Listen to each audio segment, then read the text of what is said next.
Yes. Yes.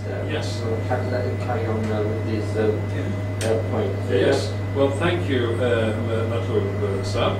And we're back with Elder Rokashia. We'll get it right before we're done. Encore. They're giving me encore. You'll stay here till you get it right, I know. Right, and we're talking about this most important issue of all. What is the truth? And only the truth will set us free. And of course, when you're saying about of course, the Israelites, or the Jews as we know them, and the remnant of the tribes of Israel, were expelled from 47 different countries and cities within the last 1,000 years, wherever they've gone, because because the language of Jesus, for instance, was Aramaic, and his name in Aramaic is Isa Bar Alaha, Jesus the son of Allah. And so here's the language, of course, is also important because much is lost in translation. Which brings me to this particular Genesis I was mentioning Genesis, and it talks here about Ishmael. What was the 16 and 12. 16 and 12, right? Okay. And it talks about Ishmael. And the angel of the Lord said unto her, Behold, thou art with child, and shalt bear a son, and shalt call his name Ishmael, because the Lord hath heard thy affliction. And he will be a wild man. His hand will be against every man, and every man's hand will be against him. And he shall dwell in the presence of all his brethren. Now, the actual Hebrew says, now my brother-in-law and scholars will tell you precisely, it says his hand is with all hands, and all hands are with him. Not that. So he is a wild man. He is not. He is indomitable. So the malevolence, and Jesus in the Gospels that were canonical, say the Gospel of Barnabas and the Laughing Gospel, and says that the covenant was made, as we see, with Ishmael in his 13th year, when circumcision was reintroduced, which Paul then alters, because the circumcision begins in the beginning with the fall of Adam, and the circumcision was to cut the member that had offended God. So rather than killing himself, he circumcises himself. So this covenant is from the beginning to the end. But this has been lost and obfuscated, just as this passage is. So when you say about the Israelites, now we know with definite certainty the artifacts where Noah's Ark is, the Ark of Noah, mentioned in the Bible, the place of Sodom and Gomorrah, the 5 cities of the plain, they've all been rediscovered and confirmed.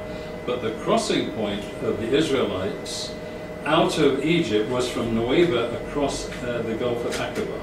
The great American archaeologist, he's termed he's an amateur, because he said they don't want you to take people seriously if they say, well, he's an amateur. But the Pharaoh's chariots are between Nueva in Egypt and Arabia, which used to be called Midian, that part of Arabia. And the Midianites is where Moses escaped from. He marries the daughter of Jethro, Shuaib, as we call him in Arabic, or Raguel, as the Bible mentions him. And she is called Zipporah. So the children of Moses, their mother is non-Israelite, their father is Israelite, yet they become the priests of Israel. And this is something also forensic. Let's analyze that Moses is also black. And he was, how can you say that? So, as I was saying earlier, if Moses puts his hand in his tunic and it's Charlton Heston, and it comes out, no big deal. But if you were to put your hand, or Muhammad Ali, and it comes out white, wow. That's a miracle. So that's a miracle. Yeah. So this is why what you're doing, I fully endorse, and we would like you to come regularly to discuss these things. I do a show on Wednesdays 10 till 12, and Matlub and I we do a show on Friday mornings from 7 to 11. But this is something that we need, and we need then to replay it because it goes out over the internet. It's Bowling Green Community Radio 103.1 FM and www.bcr103.1 FM. You can then stream it from the internet. So there were many other points that you raised, but respect about the Israelites, the truth about the tribes of Israel, and really it's a matter of style over content in many respects. But the biblical account And what's so important about the Bible is that you will find there's a great scholar, Lebanese Christian, called Kamal Shalabi. And his book is called The Bible Comes from Arabia. Because when you look at Mount Sinai is in Arabia, and all the crossing point, you find the chariots of Pharaoh between Egypt and Arabia, and then you find the artifacts in Horeb, the split rock, you find the 12 boundary markers, and the tree is still sitting on the top of Mount Sinai in Arabia after 3,000 years. It's still there. And this is stuff that is so valuable, but the problem is that the Saudis have kept quiet since 1958 when Ron Wyatt went there, and also before then when people went, like Palgrave and others went, they knew that Mount Sinai was in Arabia, and everybody's kept quiet. Because then when you read Deuteronomy 18:18, we will raise up a prophet from amongst your brethren, like unto you, and to him you will hearken. I will put my words in his mouth.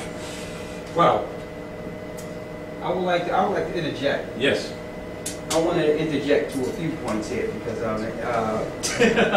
first off, I'd like to thank you, Dave, for some of the information. It's key to hear you admit that the Israelites were actually black people. Yes. So that's a start. But I wanted to just provide biblical content since you went into Ishmael. And that is true. The circumcision was done with Ishmael. Yes. But there's a key point that should be brought to bring some, what I would call, equality to content. When you read Genesis 17:17, after Ishmael was already circumcised, then Abraham fell upon his face and laughed and said in his heart, shall a child be born unto him that is 100 years old? He didn't think the Most High would bring a seed through his loins at this age. And shall Sarah, that is 90 years old, bear? And Abraham said unto God, or Ahiah, we call him, which is the I am. Oh, that Ishmael might live before thee. And the Most High said, Sarah, thy wife. Now, Abraham wanted Ishmael to be the chosen. The 19th verse says, and the Most High said, Sarah, thy wife, shall bear thee a son indeed, and thou shalt call his name Isaac, and I will establish my covenant with him for an everlasting covenant, and with his seed forever. Now, we know that Ishmael did receive a blessing, that 12 princes he will beget, and they will be a great nation in the same chapter. But the blessings of the covenant of Abraham would go to the children of Israel through Isaac and Jacob. See, that can't be ignored. There should be some duality here. Right. Another point I wanted to hit is the fact that he was talking about the dispersion of the Jews. And I understand that when the kingdom was split in 721. But it will be properly spoken to understand that according to the Bible, there's 12 tribes of Israel. And in the Bible, there's no such thing as Jewish people. There's 12 separate tribes. Judah was the fourth son of Jacob, whom Christ and the Jews came out of. That's only one tribe. So when we discuss dispersion, we must go to Arthur Koshel. Koshel, yes. Yes. The 13th tribe. The 13th tribe. And in his book, he caught a lot of flack for this, but he said if the Jewish people that are established in Israel today are the Jews, there must be a 13th tribe. And we know there's only 12. You have to realize before Khazaria was taken, before the conversion, all right, we have to go into the conversion. I want to talk about it. Yes, we want to go into the conversion. Right. We're converting to VCR 103 component. Yes, so this great and Lost in Translation. David talked about something in the Lost in Translation. This is a film, Lost in Translation.